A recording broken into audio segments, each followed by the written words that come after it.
জানি না কেন আমার মনের ভেতরটা আজও সংশয়ে ভরে আছে। এই এত সংশয়ের মধ্যে আমার ভালোবাসা দম বন্ধ হয়ে মরে যায়, বাঁচে না। আমার সব সন্দেহ নিজেকে নিয়ে হয়। পারবো তো নতুন করে তোমাকে ভালোবাসতে? অদ্ভুত লাগছে। দূরে থাকতে তোমার কথা আমি ভুলতে পারিনি, কিন্তু আবার স্বেচ্ছায় কাছেও আসতে চাইনি। অতীতের ওই বিশ্রী তিক্ত স্মৃতিগুলো বারবার আমাকে বাধা দিয়েছে ফিরে আসায়। কিন্তু দেখো, তাও তো তোমার কাছে ফিরে এলাম। কিসের টানে? সেটাই কি ভালোবাসা?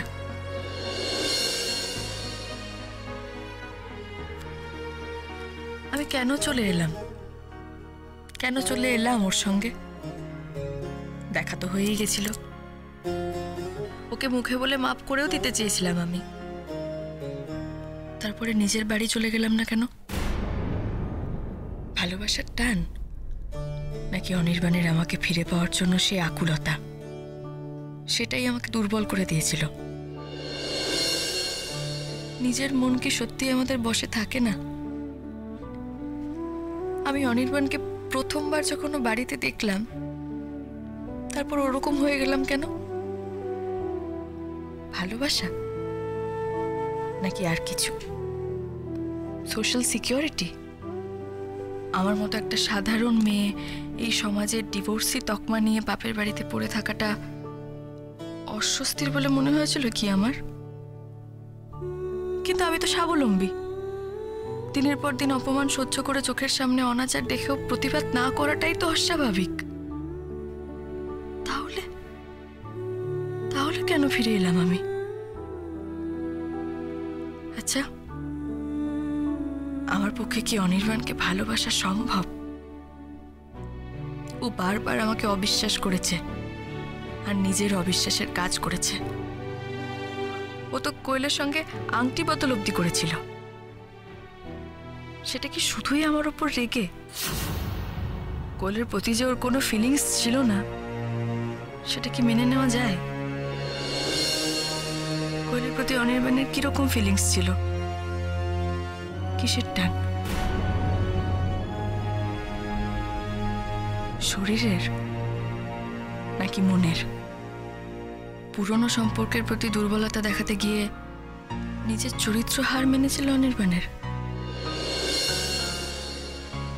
জানি না আমি কেন এলাম, কি করব এখন, আবার নতুন করে সবটা শুরু করতে পারবো কিনা জানি না। বড্ড কনফিউজড লাগছে, কি করব জানি না।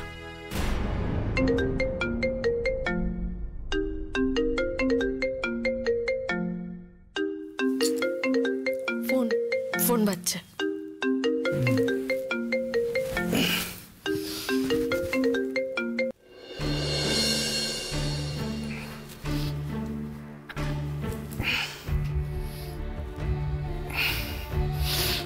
করলো এখন?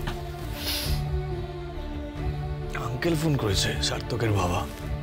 ধরো কি বলছেন দেখো। Hello, good morning uncle. Very good morning Anirban. তোমাদের কাঁচা ঘুমটা বোধহয় ভাঙালাম, তাই না? কালকে রাত্রে তো ফিরতে অনেক দেরি হয়েছিল। না, সেটা হলেও ভালোই করেছেন, ঘুম ভাঙে। অনেক বেলাও হয়ে গেছে, উঠতে হতো। হঠাৎ এই সময় ফোন, সব ঠিকঠাক তো?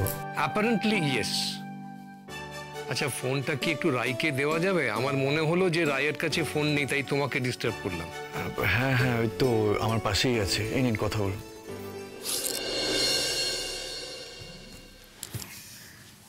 Hello uncle, good morning. এই যে তোমার গলাটা শুনতে পেলাম, আমার মনটা না সত্যি গুড হয়ে গেল। অনেকদিন বাদে তোমার গলা শুনলাম তো। কেমন আছো? How are you my child? জানি না আঙ্কেল, আছি সেটা সত্যি, কিন্তু কেমন সেটা জানি না। ভালো তো থাকতেই হবে তোমাকে। শোনো, এই পৃথিবীতে এমন কিছু মানুষ রয়েছে যারা শুধুমাত্র নিজের জন্য বাঁচে। তারা বাঁচলো কি বাঁচলো না কিছু যায় আসে না তাতে। কিন্তু তোমার মতো মানুষ যারা যারা অন্যের জন্য বাঁচে, তাদের বেঁচে থাকাটা, ভালো থাকাটা কিন্তু অত্যন্ত জরুরি। তোমার ভালো থাকা না থাকায় অনেকের ভালো মন্দ থাকাটা নির্ভর করে। চেষ্টা তো করি আঙ্কেল, ভালো থাকার চেষ্টা করি, নিজেকে একটু গুছিয়ে নেওয়ার চেষ্টা করি। ব্যাস, এই চেষ্টাটাই আসো, ওতেই হবে। আচ্ছা শোনো, এবার তোমাকে একটা ইম্পর্ট্যান্ট পিস অফ ইনফরমেশন দেওয়ার আছে আমার। কি আঙ্কেল? ফোনে বলবো না তুমি একবার আসতে পারবে? হ্যাঁ, সে আমি একটু পরে দেখা করতে যেতেই পারি, কিন্তু কি হয়েছে বলুন তো? আপনাকে একটু টেনসড লাগছে মনে হচ্ছে। টেন্স নয়, আসলে মনটা একটু খারাপ হয়ে আছে। মন খারাপ কেন আঙ্কেল, কি হয়েছে? তোমার বোন কালকে ব্যাঙ্গালোর চলে যাচ্ছে, এটা কি তুমি জানো?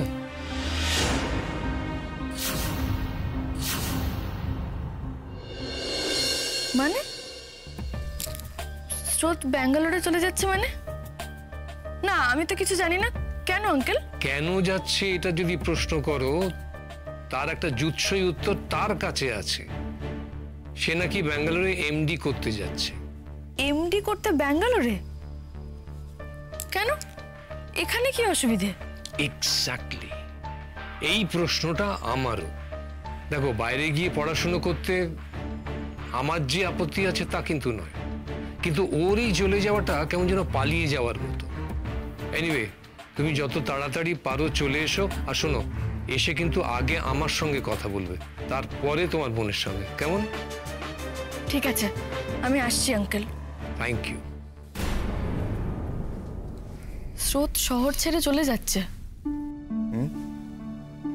হঠাৎ কেন? জানি না, আঙ্কেল একবার ডাকলেন। তো চলো তাহলে দুজনেই যাই, আমি না হয় ওখান থেকে অফিসে চলে যাব। প্রসেন, তোমার ছেলের ব্যাপার স্যাপার না আমি কিচ্ছু বুঝতে পারছি না। আর ওই রাই হয়েছে এক অদ্ভুত মেয়ে, ঠিক অচল পয়সার মতো ঘুরে ফিরে অনির জীবনে চলে আসে। উফ, ডিসগাস্টিং। ওরা যে কতবার এরকম সংসার ভাঙা গড়ার খেলা খেলবে কি জানি বাবা। ওরা নিজেদের হাসির খোরাক করে দিচ্ছে। কত সস্তার সম্পর্ক হলে ওরা এরকম সবকিছু করতে পারে বলো তো তুমি? আমি বলছি না তোমার ছেলের দোষ নেই, আমি বলছি না, 100 বার দোষ আছে। ওর ব্যক্তিত্বহীনতাটাই তো দোষের। আর সেই দুর্বলতা আমি পরে কথা বলছি প্রসেন। হ্যাঁ হ্যাঁ, পরে ফোন করছি।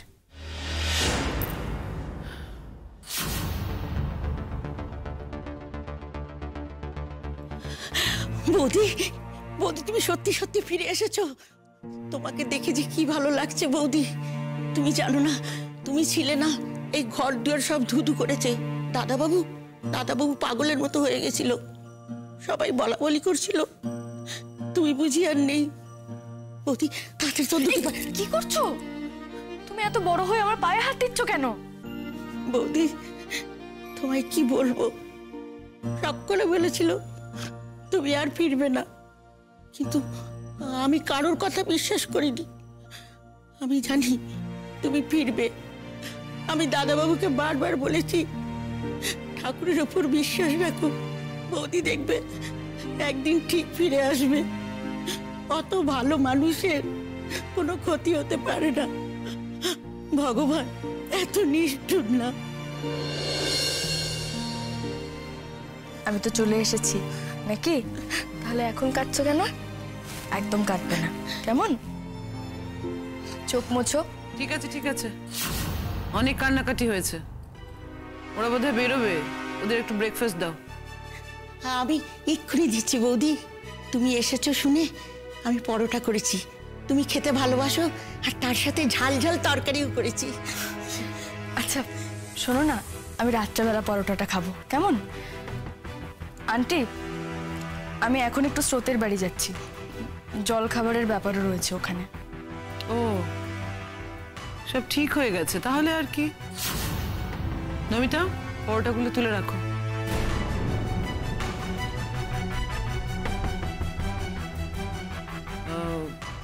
রাই, অনি স্নানে গেছে? হ্যাঁ।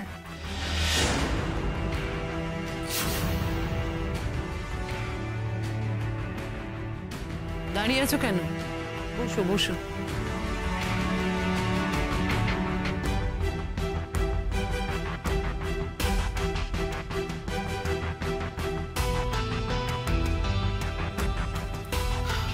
তারপর কি প্ল্যান করেছো, কি করবে?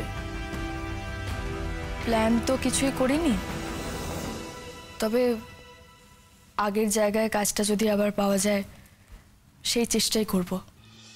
আবার চাকরি করবে? হ্যাঁ, বাড়িতে বসে থেকে লাভ কি? চাকরি টাকরি তো অনেক হলো রাই, এবার একটু মন দিয়ে সংসারটা করো না। সংসার বলে তো কিছুই নেই তোমাদের, কেমন কেমন ছন্ন ছাড়া সবকিছু। দেখুন, যদিও এটা নিয়ে আগে কথা হয়ে গেছে আমাদের মধ্যে, তাও আপনি বললেন বলেই আবার বলছি আপনাকে, চাকরি করেও সংসার সামলানো যায়। কত মেয়েই তো করে। তাদের দরকার থাকে তাই করে, আর্থিকভাবে পরিবারকে সাহায্য করার দরকার থাকলে আমিও কিছু বলতাম না, কিন্তু তুমি যেমন জেদ করে চাকরিটা করো, তাতে না ঠিক করে সংসারটা হয় না চাকরিটা। জেদ? না না, এটা বোধহয় ঠিক জেদ নয়। ব্যাস, তাহলে আর কি? তুমি তো আমার থেকে সব কিছু বেশি জানো, বেশি বোঝো, তাই না? দেখো রাই, সবার না সমানভাবে সব দিক সামলানো যায় না, পারে না সবাই। এটা এই ক্ষমতা তোমার মধ্যেও নেই, তুমিও পারো না অফিস সংসার একসাথে সামলাতে, এটা মেনে নাও। আর তাছাড়া সংসার করতেই যখন এসেছো, তখন তোমার সংসারটা করতে আপত্তি কোথায়? দেখি কি করা যায়। আচ্ছা রাই, তোমার ভেতরে ভেতরে কোনো অপরাধ বোধ কাজ করে না? মানে কোনো গিল্ট ফিল নেই? এই যে তুমি না বলে কয়ে কোথায় না কোথায় থেকে কার বাড়িতে বসে দিব্যি মজা দেখছিলে, এদিকে আমার ছেলেটা তোমার জন্য মাথা খারাপ করে ফেলছিল, তাতে তোমার কিছু মনে হয়নি, তাই না? বলো, তোমাকে দেখে তো দিব্যি নির্বিকার মনে হচ্ছে, কোনো অপরাধ বোধ তো কাজই করছে না তোমার মধ্যে। অপরাধ বোধের কথাই যদি বলেন, তাহলে সেটা নিশ্চয়ই আছে আমার মধ্যে, যথেষ্ট পরিমাণে আছে। রিয়েলি? হ্যাঁ, নিজের বাড়ির লোকেদের কাছে, নিজের বাড়ির লোকেদের কাছে আমার নিজেকে অপরাধী লাগে।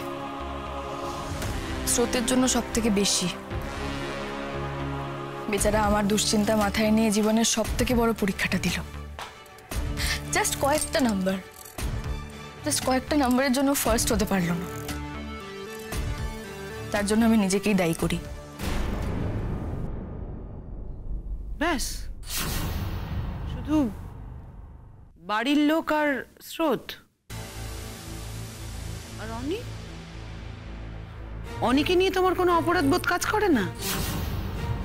একটা মানুষ তোমাকে পাগলের মতো খুঁজেছে, পুলিশ ওকে খুনি ভেবে সন্দেহ করেছে, তোমার তো সবকিছু মনে ছিল রাই, তোমার তো লস অফ মেমোরি হয়নি, তাহলে কেন তুমি এভাবে ঘাপটি মেরে থাকলে? কেন? হয়তো সবার থেকে অনেকটা দূরে থাকতে চেয়ে কাছের মানুষদের থেকে দূরে ছিলাম। আশ্চর্য, মজা দেখছিলে তাই তো? ভাবছিলে এইসব করে অনেকে বেশ বিপদে ফেলা যাবে। না, একেবারেই না। আমার সঙ্গে যখন এই দুর্ঘটনাগুলো ঘটেছিল, তার অনেক আগে থেকেই আমার জীবনে অনির্বাণের কোনো অংশ ছিল না। আর তখন অলরেডি আমাদের দুজনের মধ্যে ডিভোর্সের ফাইলও হয়ে গেছিল, এবং আপনার ছেলে তখন অন্য আরেকজনের সঙ্গে এনগেজমেন্টও করে ফেলেছিল। সেই এনগেজমেন্ট যে ভেঙে গিয়েছিল সেটা তুমি খুব ভালো করেই জানো। তুমি এসেই প্রমাণ দিয়ে গিয়েছিলে যে কোয়েল একটা ফ্রড।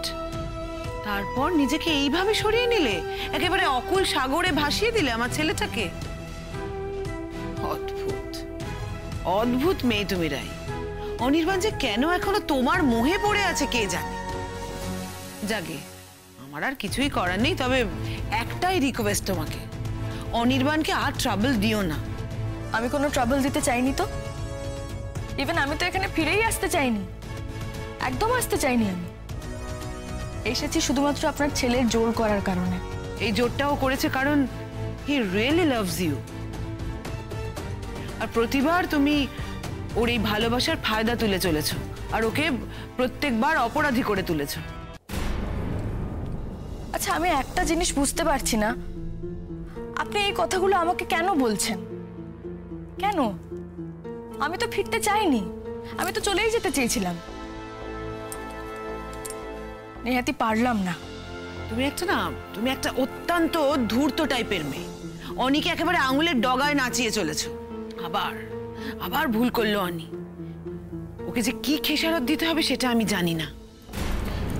রাই, চলো আমি রেডি, বেরোতে হবে আমাদের। অনি, তুইও কি ওর সঙ্গে শ্রোতাদের বাড়ি যাচ্ছিস নাকি? হ্যাঁ, আমি ওকে ওখানে ড্রপ করে দিয়ে অফিস চলে যাবো। যাক, তোরা তো টাইট স্কেডিউলের মধ্যেও যে অফিস যাওয়াটা ভুলিসনি, এটাই অনেক। আমি ব্যাগটা নিয়ে আসছি।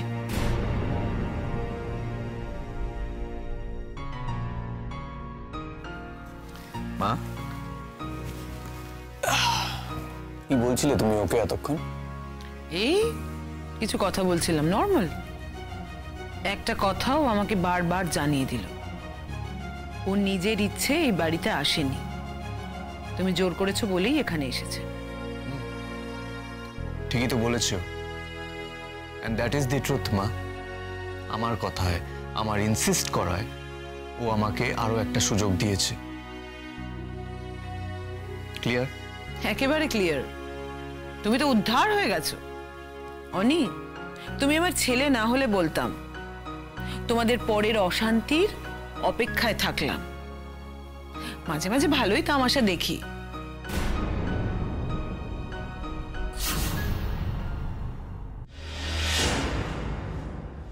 থাক থাক থাক থাক থাক থাক থাক থাক থাক। খুব ভালো লাগছে তোমাকে দেখে। এখন সমস্ত দুর্ভাবনা, অনিশ্চয়তা সব ঝেড়ে ফেলে সুস্থ থাকো, সুখী হও, সুখী হও। আর অনির্বাণ, তোমাকে ওই একই আশীর্বাদ করলাম। ও সুখী থাকলে তুমি সুখী থাকবে, ও ভালো থাকলে তুমি ভালো থাকবে, তোমরা দুজনে একসঙ্গে ভালো থাকবে। তোমাদের বিনি সুতোয় গাঁথা মালার মতো জীবন, অস্বীকার করার কোনো উপায় নেই। এত কঠিন কথা আপনি এত সহজ করে কি করে বলেন আঙ্কেল? দেখো, ডাক্তার মানুষ কাঠখোট্টা হওয়াটাই স্বাভাবিক ছিল, কিন্তু বাই চান্স আমার জীবনে না এমন একজন এসেছিলেন, তার জীবনটা সুরে ছন্দে কাব্যে ভরা ছিল। তিনি আমাকেও ভরিয়ে দিয়েছিলেন, এই পদভ্যাস হয়ে গেছে। জাগে, তোমরা বসো, আমি একবার সীমাকে ডাকি। আর ডাকতে হবে না দাদা, ডাকতে হবে না, আমি এই তো চলে এসেছি। থাক থাক থাক থাক থাক মা, থাক থাক থাক বাবা, প্রণাম করতে হবে না, আমি তোমাদের দুজনকে এমনিতেই আশীর্বাদ করছি। কেমন আছে পিসিমণি? ভালো, এখন একদম ভালো আছি। ঠাকুরকে অনেকবার বলেছি, দিন রাত বলেছি, জানিস, আমার মেয়েটাকে ফিরিয়ে দাও, ফিরিয়ে দাও। আমার মেয়েটা বড্ড ভালো, কখনো কারোর ক্ষতি করেনি। আমি আমি আমি আমি কি বুঝলাম জানিস তো, তোদের দু বোনের মধ্যে যে কামান গুণটা আছে সেটা হলো সবাইকে আপন করে নেওয়া।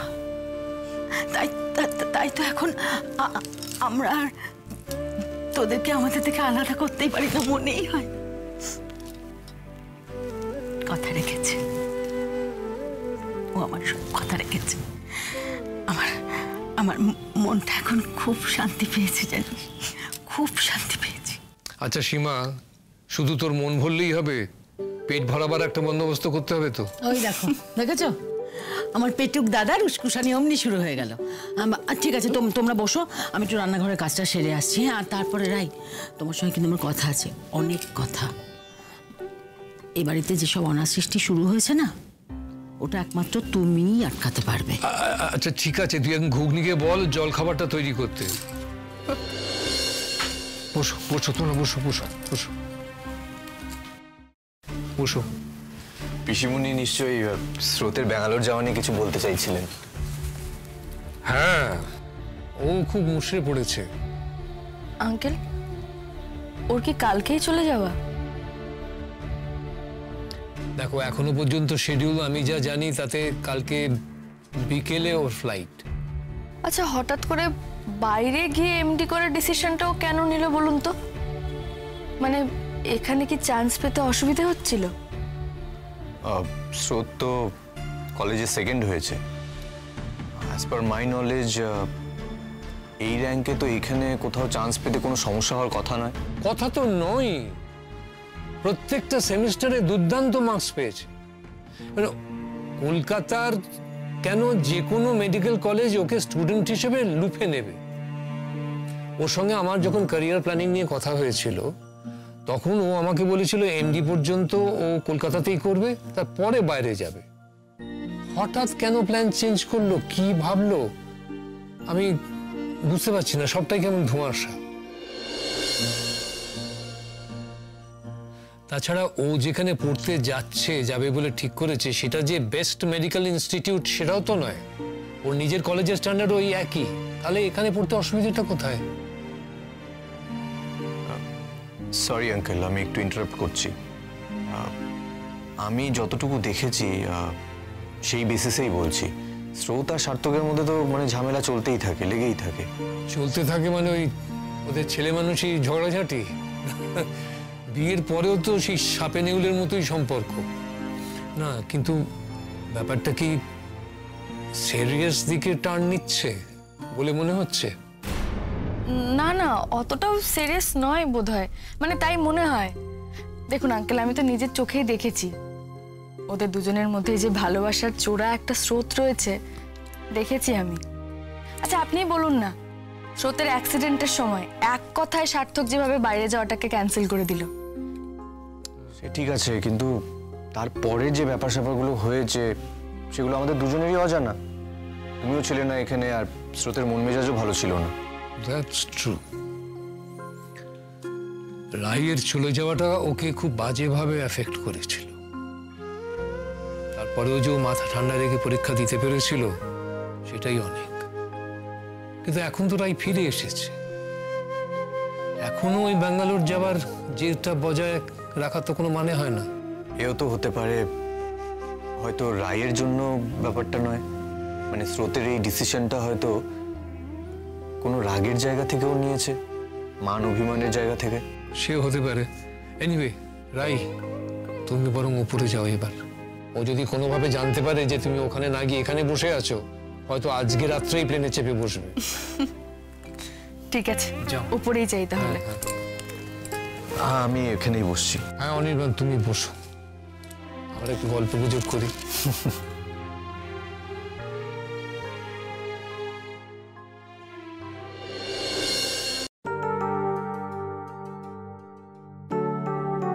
আসতে পারি? দিদি ভাই, কতদিন তোর গলাটা শুনিনি। কতদিন আমি কাউকে দিদি ভাই বলে ডাকিনি বলতো? তুই কতদিন এভাবে ঝাপটে ধরিনি আমি। তুই কেন হারিয়ে গেছিলি? আমাদের কারোর কথা একবারও মনে পড়েনি বল তোর? যে কটা দিন আমি ছিলাম না, অন্য কারোর কথা যত না মনে পড়েছে, তোর কথা আমার সবচাইতে বেশি মনে পড়েছে। খুব, সব সময় মনে হতো বাচ্চা মেয়েটা কি করে সবকিছু সামলাচ্ছে কে জানে। সামলাতে পারছে তো? হিমশিম খেয়ে যাচ্ছে না তো? তোর পরীক্ষা, সংসার, ওই বাড়ি, সবকিছু নিয়ে তুই কি করছিস সারাক্ষণ ভেবে চলেছি আমি। বারবার মনে পড়েছে। মিথ্যে কথা বলছিস তুই। এই সব না তুই বানিয়ে বানিয়ে কথা বলছিস আমার মন রাখার জন্য। আসলে আসলে তুই আমাকে ভালোই বাসিস না। তুই যদি আমাকে ভালোবাসতিস, এতটুকু মায়া থাকতো আমার প্রতি, তাহলে তুই এরকমটা করতেই পারতিস না। আসলে আসলে স্রোত তো তোর কাছে কেউ না, কেউ না, ও কিচ্ছু না। বেশ হচ্ছে, বেশ হচ্ছে, আমি ব্যাঙ্গালোর চলে যাচ্ছি। তোকে আর কেউ জ্বালাতন করবে না, তুই তুই নিশ্চিন্তে থাকতে পারবি এরপর থেকে। ও, তার মানে আমার জন্যই ব্যাঙ্গালোর পালানো হচ্ছে বুঝি? পালাচ্ছি না তো, আমি পালাবো কেন? আমি কি তুই নাকি? আমি তো পড়াশোনা করতে যাচ্ছি, হায়ার স্টাডিজ। আর আমি এইটুকু বুঝে গেছি, এই ভালোবাসার মোহে থাকতে নেই। কাউকে ভালোবাসলে সে তোমাকে অবহেলা করবে, ঠিক যেমন তুই করেছিস। আচ্ছা ঠিক আছে, আমি না হয় ভালো নাই বা বাসলাম, আমি না হয় তোকে অবহেলা করেছি, মানলাম আমি। কিন্তু আমার ভালো না বাসাটা আরেকজন ভালোবেসে পুষিয়ে দিয়েছে তো। ও, এখন তুই এই কথাগুলো বলে নিজের কাজটা জাস্টিফাই করতে চাইছিস, তাই না? আরে বাবা না রে বাবা, আমি শুধু জানতে চাইছি। আচ্ছা ছাড় তো এসব কথা, তুই আগে আমাকে বল, তুই কিডন্যাপারদের কাছ থেকে পালালি কি করে? জানি না রে, আমি সত্যিই জানি না। তখন যে কি চলছিল আমার মাথার মধ্যে জানি না। একটা লোক খোলা পিস্তল আমার মাথার এখানে ঠেকিয়ে রেখেছিল। যদি মুহূর্তের জন্য কিছু গোলমাল হতো, গুলি চলে আমি মরে যেতে পারতাম। সবকিছু ব্লার হয়ে গেছিল, আমি কিছু দেখতে পাচ্ছিলাম না। চোখের সামনে শুধু বন্দুকের নলটা দেখতে পাচ্ছিলাম, ভয়ও করছিল। কিন্তু বিশ্বাস কর স্রোত, হুট করে কি করে যে ওদের হাত থেকে আমি বন্দুকটা ছাড়িয়ে নিয়ে পালাতে শুরু করলাম, ভাবলে এখনো অলিক লাগে আমার। আর একটা কথা বলবো, যখন ওই কাগজে নীলুর নামটা দেখেছিলাম না, বিশ্বাস করতে পারিনি রে যে নীলু এরকম একটা কাজের মধ্যে জড়িত থাকতে পারে। মেসি ভাই আর মানুষ নেই রে। আর আমি কেন এখনো ওকে দিদি বলে ডাকছি, আমি তো সেটাই বুঝতে পারছি না। বন্দুকটা ওদের দিকে তাক করে রেখেছিলাম, ভয় পাচ্ছিল ওরকম। তারপর জিজ্ঞেসও করছিলাম, শুধুই কি কোয়েল এসব কাজের মধ্যে জড়িত? ওরা তখন বলল, না, আপনার নিজের বোন। ধক করে যেন বুকের মধ্যে লাগলো জানিস। মানে তখন যদি গুলিটাও আমাকে চালানো হতো, এতটা যন্ত্রণা বোধহয় আমি পেতাম না। কি মনে হচ্ছিল বলতো? বন্দুকটা ওদের কাছ থেকে ছাড়িয়ে নিয়ে নিজের মাথার ঠিক এখানটা মেরে নিজেকে শেষ করে ফেলি। দিদি ভাই? হ্যাঁ, নীলু। আরে বাবা নীলু, আরে নীলু তো আমার হাত ধরে হাঁটতে শিখেছে রে। ঠিক এরকম ভাবে ওকে কোলে নিয়ে ঘুরে ঘুরে আমি গল্প করে করে ভাত খাওয়াতাম। সেই নীলু নাকি আমাকে বেঁচে থেকে আর কি লাভ বলতো? তুই প্লিজ প্লিজ চুপ কর। এই নিজেকে শেষ করে দেওয়ার মতন কথা আর বলিস না। আর তুই বলছিস কি করে নিজেকে শেষ করে দেওয়ার কথা? তোর আমার কথা মনে হলো না? শুধুমাত্র মিস দিবার কথা ভেবে তুই নিজেকে শেষ করে দিতে চেয়েছিলি? মিথ্যে বলবো না, তখন সত্যি আর কারোর কথা মাথায় আসেনি আমার, মনে হয়নি রে। সবকিছু ছেড়ে অনেকটা দূরে চলে যেতে চেয়েছিলাম। অনির্বাণ, তুমি তো অত্যন্ত বুদ্ধিমান, বিচক্ষণ একটি ছেলে। তোমাকে আমার আজকে কিছু কথা বলতে ইচ্ছে করছে। আমি আশা করব তুমি কথাগুলো অন্যভাবে নেবে না।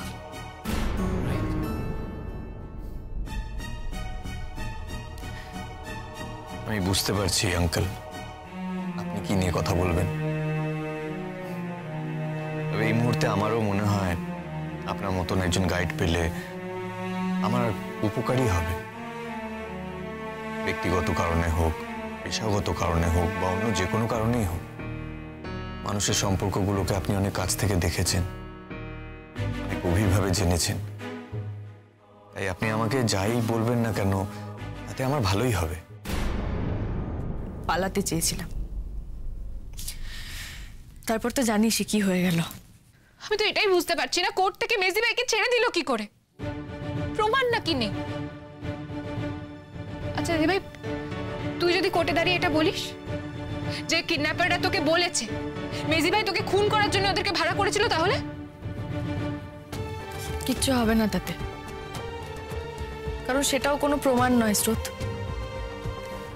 আর সব থেকে বড় কথা, পুলিশ এখনো কিডন্যাপারদের ধরতেই পারেনি।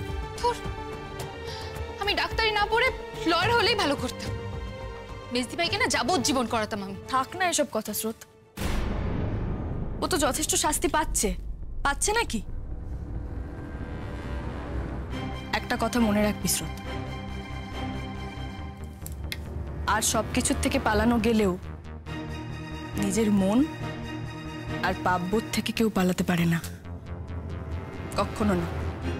তুই ভাবতো ওর জীবনটার কথা, কি অদ্ভুত জীবন ওর। সবাই ওর থেকে মুখ ফিরিয়ে নিয়েছে, সবাই সন্দেহের চোখে দেখে ওকে। এটাই কি যথেষ্ট না ওর জন্য? না দিদি ভাই, এটা যথেষ্ট না। যদি এটাই যথেষ্ট হতো না, দুনিয়াতে আর কোনো ক্রিমিনাল থাকতো না। আর আমি সত্যি বলছি, বিশ্বাস কর, ওর প্রতি না আমার কোনো সিম্পাথি নেই। তাই আমার সামনে ওর প্রতি কোনো সিম্পাথি দেখাস না প্লিজ। আচ্ছা ঠিক আছে, আমি আর সিম্প্যাথি দেখাবো না। এবার বলতো, এই যে এভাবে বাক্স প্যাটরা গুছিয়ে, এটা কি এক রকমের পালানোই না? মোটেই না। আমি আমি আমার নিশ্চিন্ত নিরাপদ জীবনের গণ্ডি পেরিয়ে একটা বৃহত্তর জীবনকে জানতে, চিনতে, অভিজ্ঞতা সঞ্চয় করতে যাচ্ছি।